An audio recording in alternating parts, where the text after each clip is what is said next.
मोहतरम नाजरीन, आज हम आपके सामने जो वाकया लेकर आए हैं वह एक ऐसी लड़की के बारे में है जो बहुत ज्यादा नेक और परहेजगार थी और उसकी नेकी और पाकीज़गी पर किसी को कोई शक नहीं था।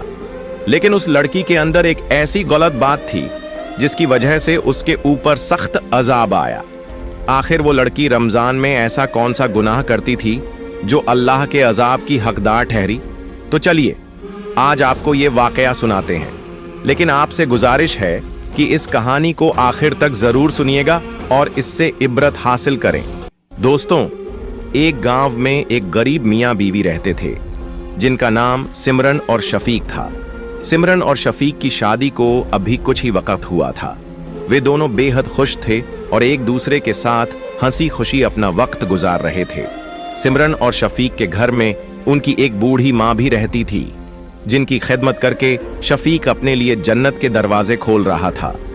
शफीक के वालिद का इंतकाल तो बचपन में ही हो गया था, इसलिए उसकी माँ ने दिन रात मेहनत करके उसे पाला था। जब शफीक जवान हुआ और काम पर लग गया तो उसने गांव की सबसे खूबसूरत लड़की सिमरन से शादी कर ली। शफीक सिमरन को पाकर बेहद खुश था और सिमरन भी शफीक की मोहब्बत में डूबी हुई थी। उन दोनों के दिन रात बहुत खुशनुमा गुजर रहे थे। सिमरन और शफीक एक दूसरे का बहुत ख्याल रखते थे। शफीक तो काम से फौरन घर लौट आता था क्योंकि उसे सिमरन के साथ वक्त गुजारने की जल्दी होती थी। इस दौरान उनके कहे पूरे घर में गूंजते थे। सिमरन की हंसी में एक शुक्र और सब्र था। उनकी शादी को 1 साल गुजर चुका था जब पहली बार सिमरन की सास ने दबे दबे लफ्जों में उससे कहा, अरे बेटी, 1 साल हो गया है, अभी तक तुमने कोई खुशखबरी नहीं सुनाई। अब घर में किसी बच्चे की किलकारियां गूंजनी चाहिए। मैं बूढ़ी हो चुकी हूं और चाहती हूं कि अपने पोते पोती का चेहरा देख लूं। न जाने किस वक्त मेरा बुलावा आ जाए और मुझे इस दुनिया से रुखसत होना पड़े। सिमरन की सास अक्सर बीमार रहती थीं और बिस्तर पर पड़ी रहती थीं। जब उन्होंने अपनी इस ख्वाहिश का इजहार किया तो सिमरन के दिल में भी अरमान जागने लगे। उसे भी एक बच्चे की चाहत होने लगी। उसे भी यह ख्वाहिश होने लगी कि उसके यहां भी औलाद हो। जब उसने अपने शौहर शफीक से यह बात कही तो शफीक हैरान रह गया और कहने लगा, मैं सोच रहा हूं कि हमें अभी तक इस बात का ख्याल क्यों नहीं आया। मैंने तो कभी ऐसा सोचा भी नहीं कि हमारा भी बच्चा होगा। शफीक ने हैरानी और खुशगवार लहजे में कहा तो सिमरन शर्मा गई और कहने लगी, हमारा भी तो बच्चा होना चाहिए जो सिर्फ मेरा और तुम्हारा होगा और हमारे लिए वह बहुत खास होगा। सिमरन ने मोहब्बत से शफीक का हाथ थाम कर कहा तो शफीक भी मुस्कुरा दिया। कुछ ही वक्त के बाद अल्लाह का करम हुआ और सिमरन को यह खुशखबरी मिल गई कि वह मां बनने वाली है।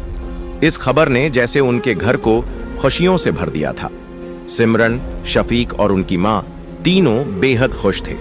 पूरे घर में एक रौनक सी महसूस हो रही थी। इस दौरान शफीक सिमरन का बेहद ख्याल रखता और उसे कोई काम न करने देता। वह तो उसे जमीन पर पांव भी नहीं रखने देता था। सिमरन शफीक की इतनी मोहब्बत पर अल्लाह की शुक्रगुजार थी और अपने घर में खुश थी। खुशियों भरा यह वक्त धीरे धीरे गुजरता रहा और 9 महीने के बाद सिमरन ने एक सेहतमंद बच्ची को जन्म दिया। वह बच्ची इतनी खूबसूरत थी कि शफीक और सिमरन उसे देखे ही जा रहे थे। शफीक की सास ने जब इस बच्ची को देखा तो बेइख्तियार आंसू बहाने लगी और बच्ची को सीने से लगा लिया। वह कहने लगी, मेरी हमेशा से ख्वाहिश थी कि मुझे भी एक बेटी हो, लेकिन अल्लाह ने मेरी किस्मत में बेटी नहीं लिखी थी। लेकिन आज मेरी इस ख्वाहिश को पूरा कर दिया।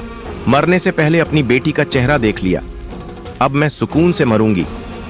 सिमरन की सास के इस तरह कहने पर शफीक और सिमरन मुस्कुरा दिए। सिमरन और शफीक ने बहुत मोहब्बत से अपनी बेटी का नाम परी रखा। परी तो जैसे उनके लिए खुशियों की ठंडी हवा का झोंका साबित हुई थी। परी के साथ उनके दिन रात हंसते मुस्कुराते और खिलखिलाते गुजरने लगे। परी बहुत प्यारी बच्ची थी और अपने माँ बाप से बहुत ज्यादा अटैच थी। वह उन्हें देखकर खिल उठती थी। शफीक और सिमरन का ख्याल था कि वे परी की परवरिश इस्लामी उसूलों के मुताबिक करेंगे, क्योंकि वे खुद भी इस्लाम पर बहुत अमल करते थे और इस्लामी जिंदगी जीते थे। शफीक और सिमरन दोनों ही 5 वक्त के नमाजी थे और दीन की समझ बूझ रखते थे। यही वजह थी कि उन्होंने परी की परवरिश भी इस्लामी तरीके